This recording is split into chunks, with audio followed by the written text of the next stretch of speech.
सुमंगल माता, आज हम इनकी गाथा सुनेंगे। सुमंगल माता बहुत उच्च अवस्था प्राप्त की गई थेरी थी। थेरी इसका अर्थ ऐसा होता है कि कोई स्त्री भगवान बुद्ध का धम्म सीखे और अनंत अवस्था प्राप्त करे, उनके अनुभव से वह निर्वाण प्राप्त करे। तो जो हायर ऑर्डिनेशन कहा जाता है, तो बहुत धम्म में पारंगत ऐसी स्त्रियां, उसको थेरी कहा जाता है। तो ऐसी सुमंगल माता, सुमंगल माता, इनका जन्म श्रावस्ती के एक गरीब परिवार में हुआ। श्रावस्ती बहुत बड़ा शहर था। इस परिवार में बहुत अमीर श्रेष्ठी रहा करते थे। तो उसी शहर में गरीब लोग भी होते थे, जो अपनी जो भी कुछ उपजीविका है, उपजीविका चलाने के लिए अलग अलग प्रकार के काम करते थे। तो वैसे सुमंगल माता, इनके पति छतरी बनाते थे, छाता वो बनाने का इनका काम था। लेकिन उस समय भी स्त्रियों को यानी नीचा समझा जाता था।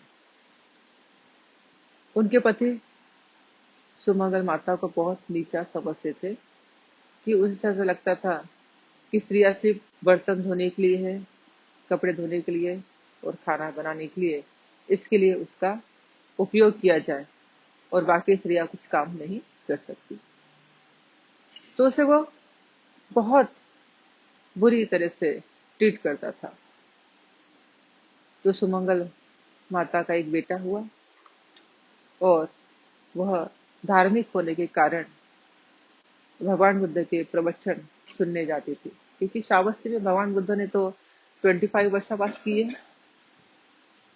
तो उस समय वर्षावास के समय जब सुमंगल माता भगवान बुद्ध के उपदेश सुनकर उन्हें भी ऐसा लगा कि जो मेरा बेटा है वो भी धम्म सीखे, भिक्षु बने, तो उसे आज्ञा दी गई और सुमंगल जो था वह भिक्षु बन गया।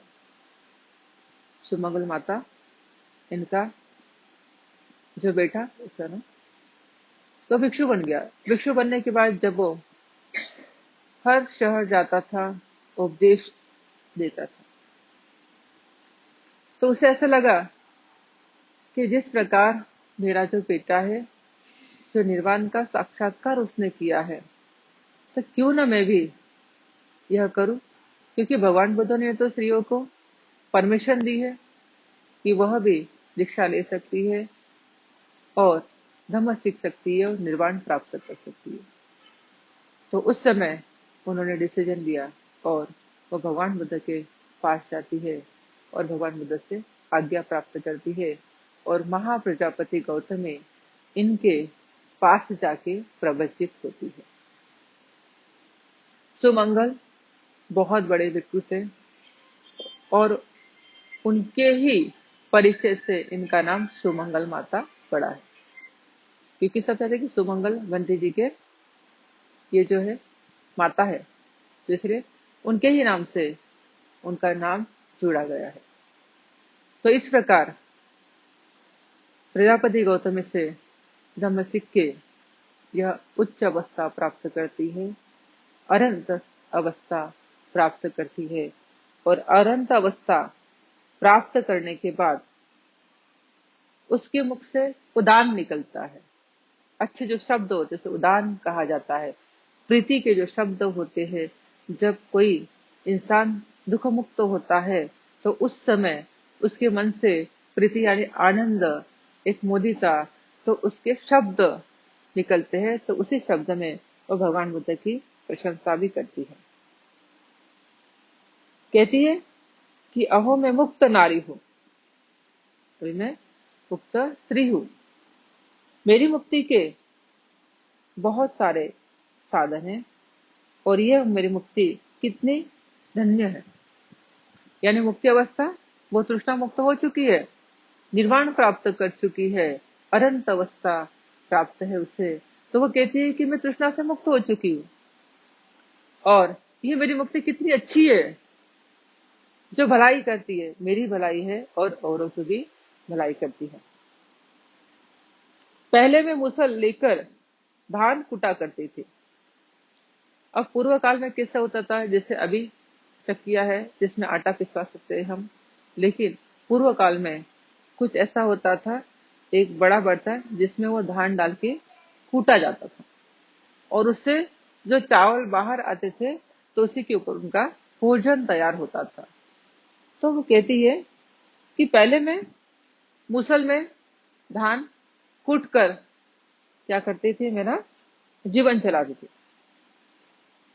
आज मैं उस मुसल से मुक्त हुई, क्योंकि पहले लोग भी बहुत थे और फिर कूट कूट के बहुत कूटना पड़ता था उनको डेली, और फिर वैसा करके उनको खाना बनाना पड़ता था और फिर उस प्रकार उनकी उपजीविका चलती थी। तो कहते हैं इस मुसल से मैं मुक्त हो गई, अभी मैं भिक्षा मांग के खाती हूँ, मुझे अभी धान कूट के खाने की जरूरत नहीं है, अभी मैं लोगों के घर जाती हूँ और भिक्षा अन्न इसके ऊपर मेरा जीवन जीती हूँ। मेरी दरिद्र अवस्था के छोटे छोटे बर्तन जिनके बीच में मैली कुचली बैठती थी, बहुत गरीब थी, और उस समय खाना पकाने की जो बर्तन होते थे, बहुत बर्तन काले काले हो जाते थे पूरे बर्तन, और कंटिन्यू उसी में रहने से उनके ड्रेस को भी उस प्रकार काला लग जाता था इस प्रकार। तो सुबह फिर खाना बनाना, वो मुसल में धान कुटना, ऐसे काम कर करके उनका शरीर और उनके कपड़े मैले हो जाते थे। तो उनके पति को उनकी कुछ चिंता नहीं होती थी। तो कहते कि इतने सारे बर्तन मैं धोती थी उस समय, और उसी में बैठ के मैं सारा जीवन जो है इस प्रकार में बिताने की मैंने कोशिश की।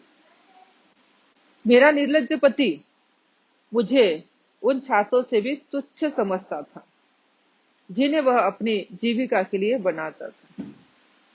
तो उसका पति तो क्या करता था, छाता बनाता था, और उसे ऐसा लगता था कि ये जो सुमंगल है, माता है, वो तो इनसे भी गई गुजरी है, जो बर्तन है, धान है, इससे भी गई गुजरी है। वो इस प्रकार उससे तुच्छ से बात करता था। तो कहती है तो बहुत अच्छा हुआ कि मैं ये सब दुखों से छूट गई, क्योंकि उसकी वहां कोई भी रिस्पेक्ट नहीं थी, तो इसलिए वो ये शब्द में कहती है। दूसरी गाथा में कहती है वो, अब उस जीवन की आसक्तियों और मलों को मैंने त्याग दिया है। जो भी उस जीवन की जो आसक्ति थी, यानी दुख ही था ना उस जीवन में, दुख भी एक आसक्ति होती है। और जो भी मल थे, मल यानी कौन से, कि पति के बारे में द्वेष करती थी, क्योंकि वो उससे अच्छा बिहेवियर नहीं करता था, या द्वेष करते थे। लेकिन उसे ऐसा लगता था कि इस दरिद्र जीवन से मैं कब मुक्ति प्राप्त करूं। लेकिन वो कहती है कि मैंने वो सारी आसक्तियां त्याग दी गई है। आज मैं पेड़ों के नीचे बैठकर ध्यान करती हूँ और जीवन यापन करती हूँ। तो भगवान बुद्ध ने कहा है कि जहां भी कोई अच्छा पेड़ दिखे वहां आप बैठे और ध्यान साधना करें। तो कहती है कि मैं अभी पेड़ों के नीचे बैठकर ध्यान साधना करती हूँ और मेरा ये बहुत अच्छा धम्म का जीवन जीती हूँ। अब मैंने अब मैं कितनी सुखी हूँ, मैंने कितने सुख से ध्यान साधना करती हूँ। वो कहती है कि अभी मैं सबसे अच्छा जो सुख है वो सुख मानती हूँ, क्योंकि इसी सुख से मैं ध्यान करती हूँ, जीवन यापन करती हूँ। तो वह उनकी अपनी मुक्ति की गाथा इन दो गाथाओं में हमें बताती है कि सुमंगल माता से क्या सीखना चाहिए हमें।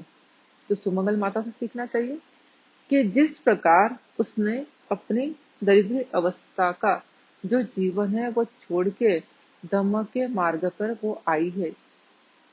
उस समय भगवान बुद्ध ने वो हर स्त्री से या पुरुष हो तो सभी को धर्म दिया है, चाहे वो गरीब हो, अमीर हो, या कोई पैसा कमाता हो, न कमाता हो, या फिर कोई भी जाति धर्म का हो, तो सभी को भगवान बुद्ध ने प्रवचन दिया है, उपदेश दिया है। और उपदेश से अगर उसे ऐसा लगता है कि वे भिक्खु बन जाओ या भिक्खुनी बन जाओ, तो उनको दीक्षा भी दी है। तो उसमें से सुमंगल माता जो अपनी गरीबी अवस्था में जीवन यापन कर रही थी, तो उसने देखा कि सबसे अच्छा जीवन तो यही है, धम्म का जीवन है, जिस जीवन में हमें टेंशन नहीं है। हमें टेंशन नहीं है, इस जीवन में हम खुश रह सकते हैं, सुखी जीवन जी सकते हैं, जिसमें ध्यान साधना हम कर सकते हैं और धर्म का पालन हम कर सकते हैं। तो इस प्रकार उन्होंने अपनी गाथा औरों को भी बताई है। तो आप भी इस गाथा से प्रेरित प्रेरित हुई, औरों को प्रेरणा दीजिए। तो सबका मंगल हो, सबका कल्याण हो, सबको सुख और दुख मुक्ति का मार्ग मिले। साधु साधु साधु।